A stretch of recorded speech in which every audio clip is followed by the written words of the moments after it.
Ladies and gentlemen, welcome back. We are now pleased to welcome Ms. Heather McMahon, the Senior Director of the President's Intelligence Advisory Board, to our stage. Ms. McMahon presents an unclassified counterintelligence viewpoint, specifically what hostile foreign governments have done to exploit our boundaries and undermine our national advantages, but most importantly, what we can do about it. This keynote will be a fireside chat led by Army Cyber Institute sociologist, Major Jessica Dawson.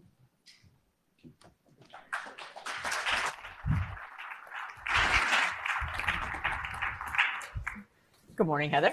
I'm very excited for everyone to kind of hear what you have to talk about. Your background is in counterintelligence. So can you start us off with how you've seen the threat environment evolve over the last few years and where you see it's going?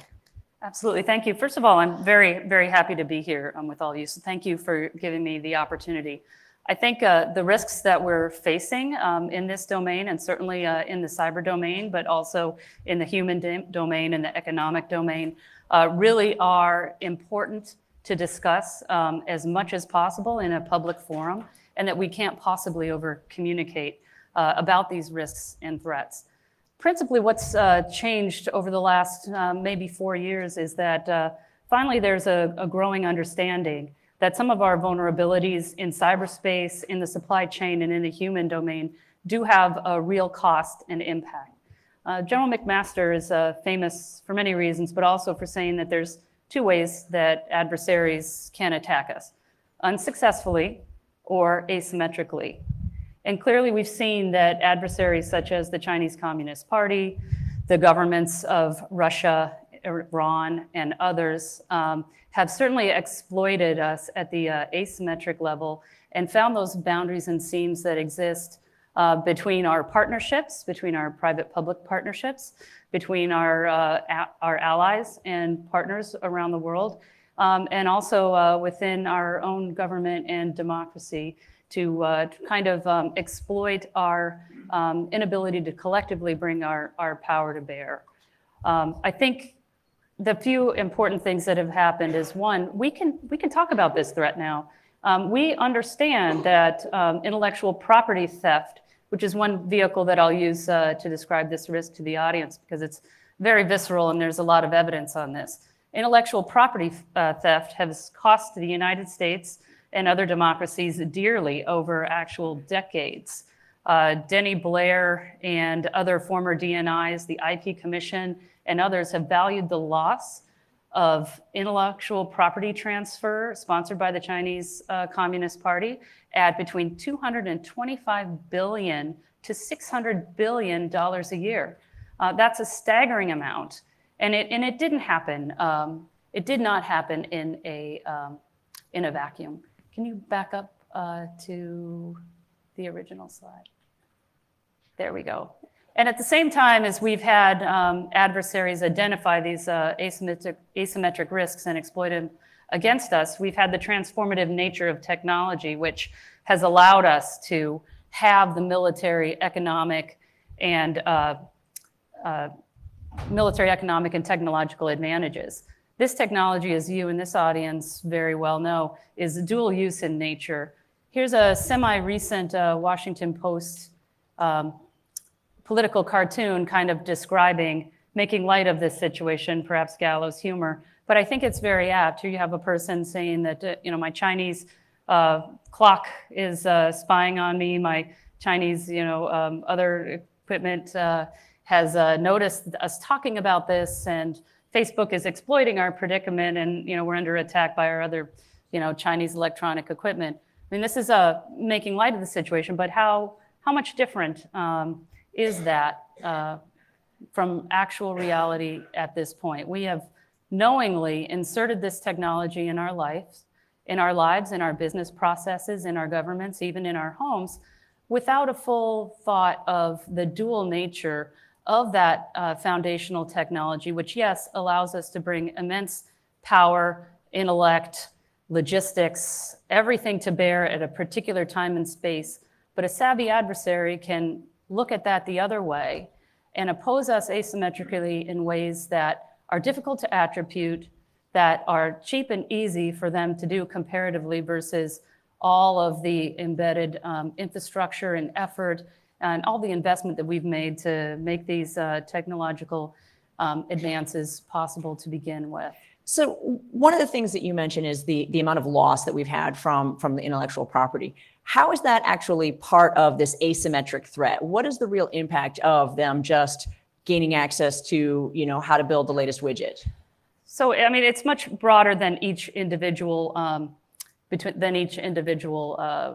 cut, so to speak. We're kind of suffering, the famous death of 1,000 cuts.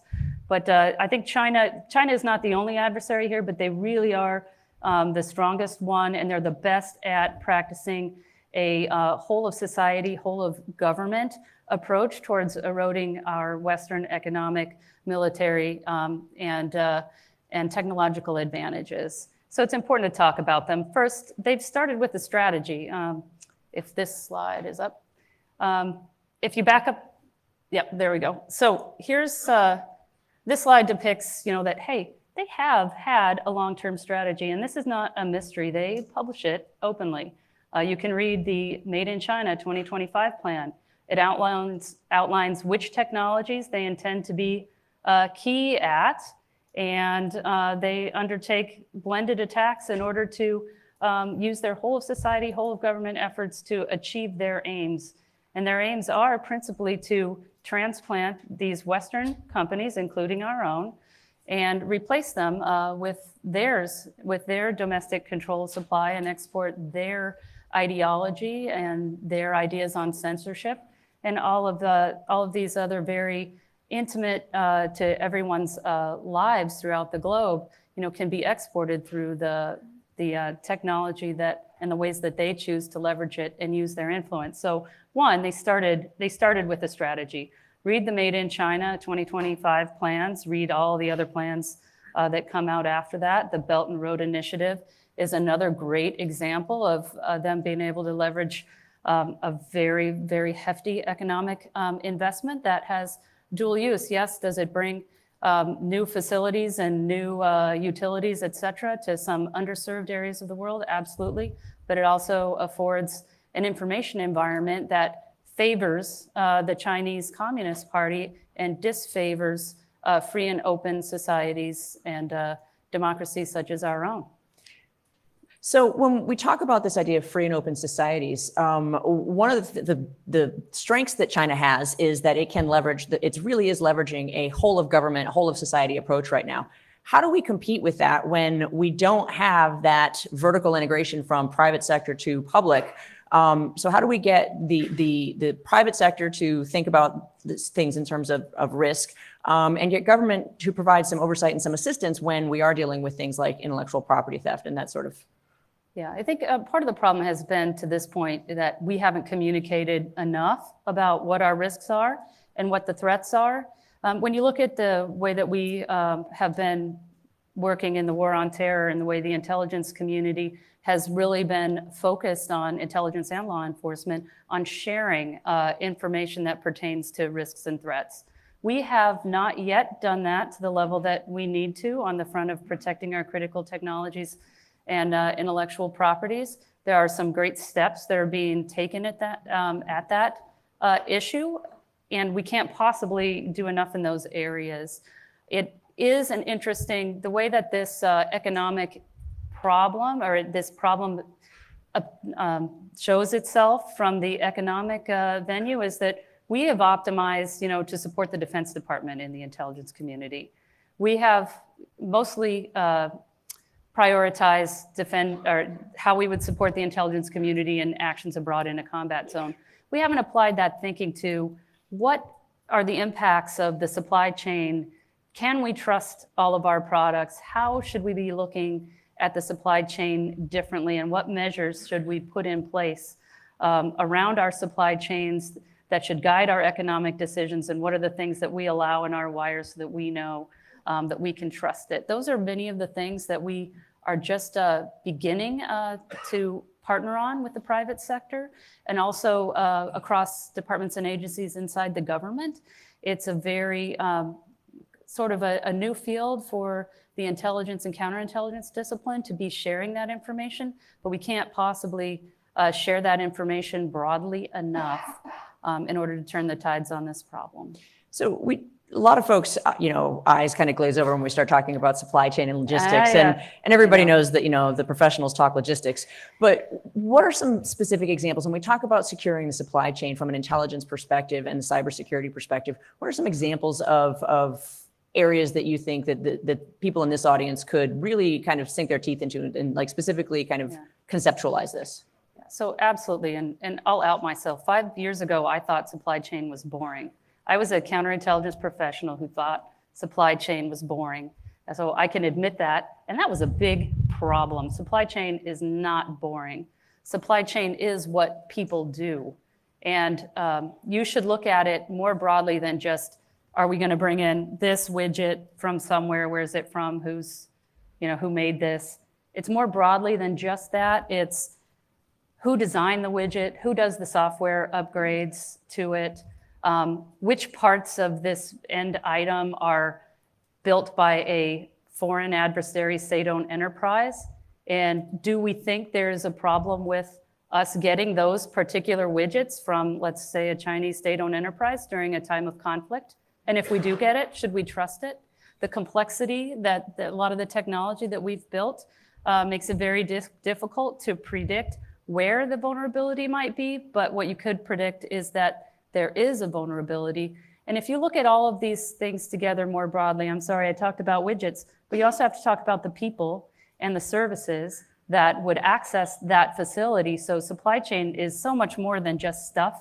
It's who developed it, who designs it, who upgrades it, who brings it into the facility, where is it employed? If you're moving it into, and it's involved in an information domain and you move it to Hong Kong, does that mean that all the data is gonna definitely go to the Chinese Communist Party? So it is a very interesting, dynamic field that we all can't do enough in. The other thing that I've heard said about supply chain as well, it's too hard.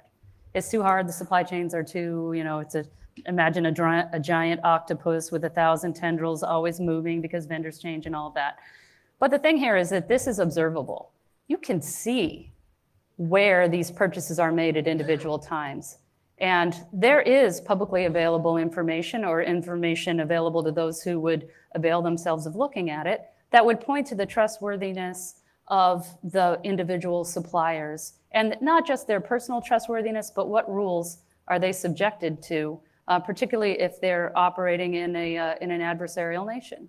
These are discrete knowables, and if we applied the same sort of talent like we applied to ad tech, driving us all crazy with targeted ads, if we took that IQ and applied it to this problem, this would not be a problem anymore.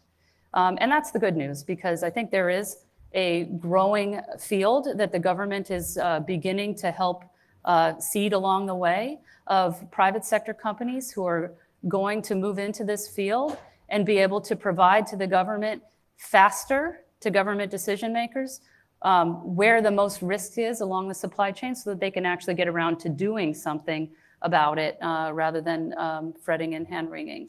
So I think that's very exciting. You talk about risk, and one of the challenges that I think that sort of enabled us to get to this place is private companies are typically motivated by an economic incentive. So there has been a tremendous amount of economic incentive in moving things to the fastest, cheapest production location. How do we change the paradigm so that the incentive is not focused solely on the economic advantages, but really considering the risk? And how do we set conditions for these risks to be financially viable for smaller players, for example? Yeah, absolutely. So I think that's a great question. And it is something that is happening. First of all, there's a lot of steps the government has taken or is in the midst of taking.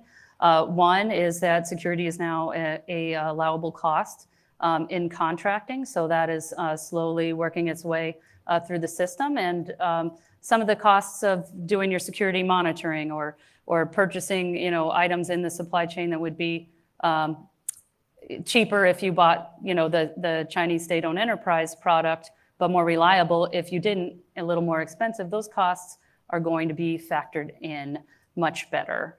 The other thing is, I think this is not a conversation of should we have globalism or should we not have globalism. It's actually a conversation of, where is the middle ground on that. It makes sense to have supply chains that are wide-ranging and sustainable in a number of communities. You don't want giant disparity. And it's interesting, the IP theft issue in the United States, a lot of the theft has resulted in some of the areas of the United States being underserved. And there's a large population of American workers who were left behind by globalism.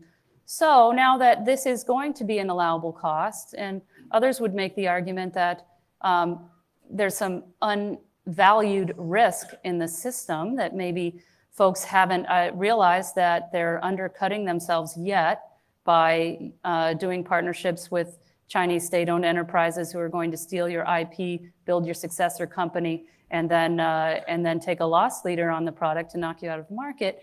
I think there's a growing recognition of that.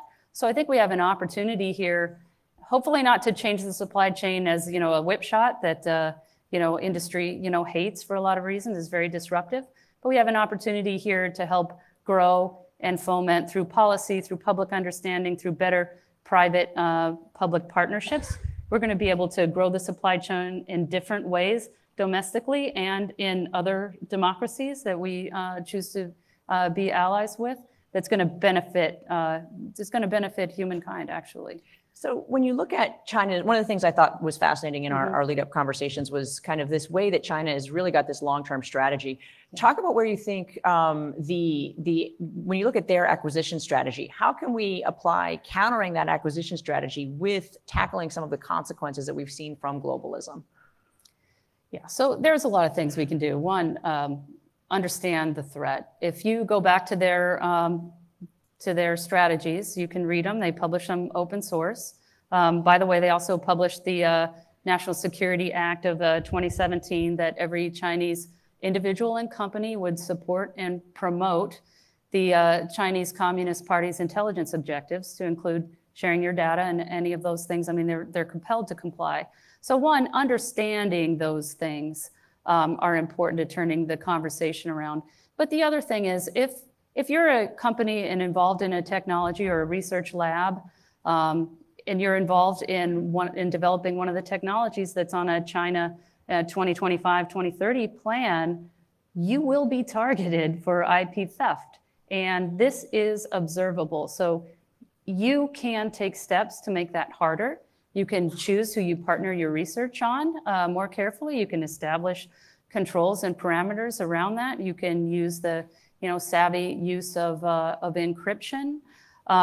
You can have different sorts of user agreements and employee agreements to harden yourself from the insider threat. There's a lot of steps that you can discreetly take, but pretending that you don't have a vulnerability or that you won't have, that will not get you out of this problem, and it will not get your technology to market in a way that advantages you or advantages free societies such as ourselves and other democracies. One of the challenges that I hear you talking about in here is, we're talking about these companies' responsibilities to protect themselves, to harden their ability to be attacked on the intellectual property theft and the development.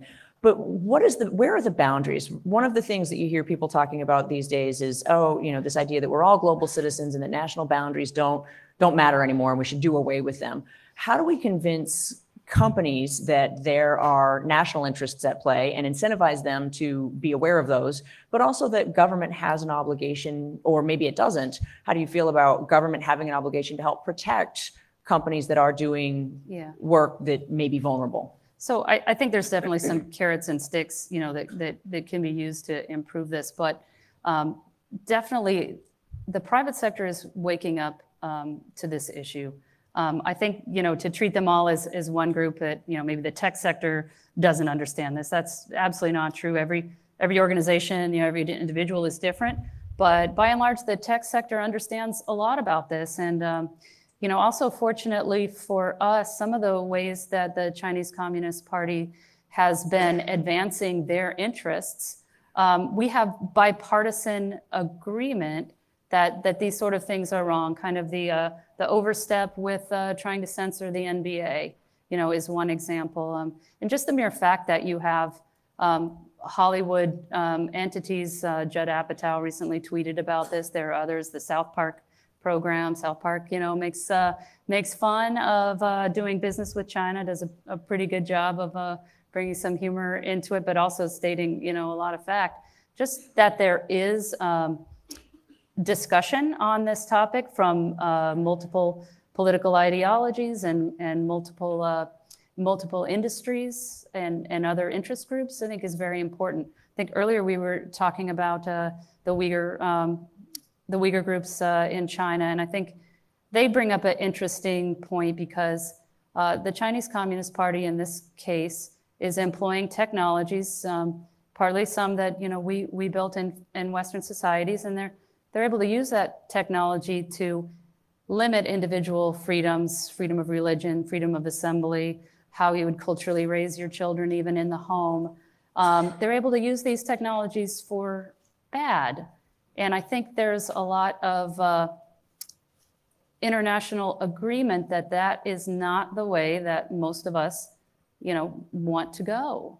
And so I think this is a broader conversation actually too, is what is the nature of technology? How do we choose for it to be? It can be applied for good or evil, but if we feel that people benefit from having freedom of religion, freedom of association, and that also drives a lot of the innovations that we've been able to achieve in open societies, that are much more difficult to attain in closed societies, even those who can practice a whole of government, whole of society plan.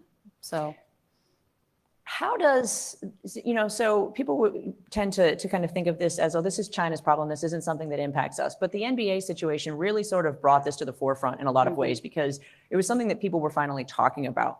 How can we capitalize on that, both from a private perspective and a public perspective, to really continue to raise awareness? Because I think for a lot of times you don't notice what's not in the room, right? You don't notice who's not there. And the Hollywood example, for example, folks didn't realize until people started pointing out there are no movies out there that are critical of China, for example. How can we capitalize on sort of this overreach that's occurred and continue to build awareness, but then put that into policy? Yeah, so I think a lot of those things are already happening, but it is interesting that you asked the question because, I work on this every day, worked on this every day for at least the last 5 years. I wake up thinking about this problem. I'm affected with this problem. But I think this is a problem that we can actually solve. Like the first cartoon I showed you, like we did this to ourselves. We bugged ourselves. We went to max globalism and without a thought for security. We thought about cost, schedule, and performance and everything with, only maybe small afterthoughts for security and not enough endurance to work an issue, all the way through. But we can absolutely turn this around. And what we can do is change our mindset around risk. There's going to be risk. The fortune always favors the offense. And I'm really glad people, largely don't want to attack us kinetically. What a wonderful world, but they are going to continue to attack us asymmetrically, which brings us back to the beginning. We need to, with focus and intent, understand that we have vulnerabilities, seek them out, not hide from them where we find them, work to quickly remediate them, share that information so that our allies aren't afflicted with the same problem, so that we solved it for this company A, but company B still doesn't know. These are the things that we need to work about. This is the new normal. We've fixed this in other domains, and we can fix it in this one too. What are some of the ways that we can use economic incentives to try to fix some of these things? Because when we look at sort of the winner takes all idea of the economy that sort of kind of evolved over the last 40 years or so, we see that, if I'm not first to market, I'm last, and to make a Ricky Bobby joke. But that was lost on everyone, apparently. No, a few Gen Xers in here, we get it. So, but how do we get that paradigm to shift? Because right now, the dominant economic model is, and you had talked previously when we were talking before about maybe staying private, but what are some of the ways that we can really help shift that economic model? Yeah, so I think A lot of the dialogue in the public sector has been good. It's kind of interesting how the tech companies have been called to account, by the public for their use of personally available information that maybe didn't bring value to the individual's lives. It's good that we have that conversation. At the same time, I mean, think about the top companies that now. Did they exist 50 years ago? Some of the companies that we may be captive to now, in that they are the bigs right now, but there's a new disruptive technology or process coming in that will replace that. It's just natural, not knocking anyone, but we're going to have this churn that's going to give us the opportunity that there's new economic incentives that we can reorient our supply chains in ways that benefit us now, rather than have the sunk cost of, well, it's cheaper, but they took our IP and we'll be out of business in 20 years. Those kind of things are going to be hopefully readdressed. Another thing we can do is we've spent a lot of time in the government trying to, we have a lot of rules. The government of China doesn't have data use rules. They don't worry about, oh, this is this type of information. Can I use it to solve this problem? They just do it. We do enjoy that kind of bifurcation, which helps us make sure that we don't overstep, but it also slows our ability to identify issues and risks and address them. But what we do have that we need to leverage more is the private sector. The private sector can combine all sorts of publicly available, publicly viewable information, apply that, I'll call it like ad tech type talent to that, and deliver this information back to the government in ways that are going to speed up what we're doing and more support continual risk mitigation. Which again, this is the struggle of our age, and it's exciting to be here with so many cybersecurity professionals because you all are at the front of it. You're going to be well employed. Another one topic I wanted to make sure that we address is that it's not just the cyber domain. It's not just the human domain, but in the government, we tend to have the ends separated from one another. If you are going to be hopefully providing a service and a career to the government, to the private sector, or anywhere, you need to look at these risks holistically. It's not just ones and zeros. It's not just parts. It's not just ideas. It's also the people. It's the union of all of those things, that provide both opportunities and risk. So, if we do nothing, where do you see the state of the cybersecurity threat, the cyber environment, the supply chain management? If we do nothing, where do you see us in 10 or 20 years? Yeah, actually, let's put up the cartoon towards the end. There were some examples of tech debt. So here, I like this cartoon. When I came across this cartoon about 5 years ago, it really kind of reminded me of this problem. This cartoon comes from the 1880s when we were seeking to employ electricity into our cities. It was the new technology, and yet we tried to employ it the old ways that we would have employed telegraph wires. We didn't know how it would make us behave or how it entirely behaved on its own. And so there really was a strong community of folks, a strong movement to roll back electricity and let's not have it, And when you look at this photo, you kind of see an analogy to what's going on now. We've created this really complex, difficult situation. It's hurting a lot of us. And, the policeman, is signifying authority. He's leaving the room. He's vacating, the space. And doesn't that look ridiculous now? I mean, how many of us had a mishap with electricity on the way to work that resulted in grievous injury? Thankfully, none of us. But forward to the photograph. And yet, look, that looks ridiculous, but that was the situation. That's a photo of New York City around the same time frame. So look at how far we've gone in solving that problem. And this is the same general system, the same democracy, the same sort of people that solved that problem that we have here in this room and in other rooms today.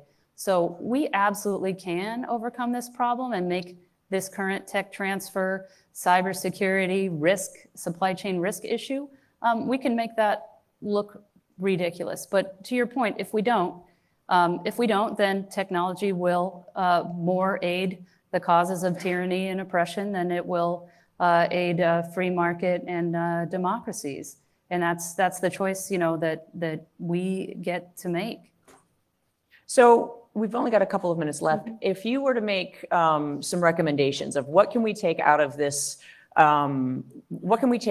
conversation and really go and do with, what would you ask that people pay attention to, and what are your recommendations, kind of 2 minutes or less? One, understand that you will have risks in whatever process you have. If you're doing something and you think that you're boring and unimportant, look at the China 2025 plan. If you're on there, even tertiarily, or you touch the government, the defense, the biotech industry, you are not boring to adversaries that would want to harm you by stealing your property, by inserting malicious code, by misusing your processes. So understand that it's natural that you have these vulnerabilities and look for them with focus and intent. Two, we have got to, between the public sector and the private sector, we've got to reduce the barriers to sharing information. We have to tip the tables in favor of our defense. And so that's going to cause us to change some of the presets that we have in our minds about what's private, what we should share, whether we should even talk about a vulnerability. I submit we need to move directly towards more openness on that front. And then third is innovation. We need more of our children and more of our workers to go into STEM. We need STEM, but we also need the other sciences that enable them. We also need to intelligently incorporate our allies and partners in that endeavor and step up our research and engineering and innovation budgets throughout the government, but also definitely in the private sector. One last thing, if you had to make recommendations for what folks should go read, you've already mentioned the China 2020 plan and the Belt and Road Initiative. Thank you. What are some final recommendations? All right, for so folks on to get our smart? side, I always love to talk about what to do about it. So what to do about the problem. I would definitely go to the MITRE website and read the Delivered Uncompromised plan. This was a plan that MITRE wrote after being sponsored by the Defense Department on what we could do to change the situation around supply chain security and intellectual property theft. So read that because it'll give you what to do about the problem. And then the second thing I would say to read is the IP Commission published a report, and they publish updates frequently as to the cost of the tech transfer issue with China is another important one. And also, like to your last point, like folks frequently say, hey, we didn't know about this problem. And yet once you start seeing this problem, you can't not see it. There are a lot of very reputable media outlets that cover this kind of news. So look in your phones and find your media aggregator that delivers you this information because it is out there. All right. I think that's all right. It's enough for me. Thank you, everybody.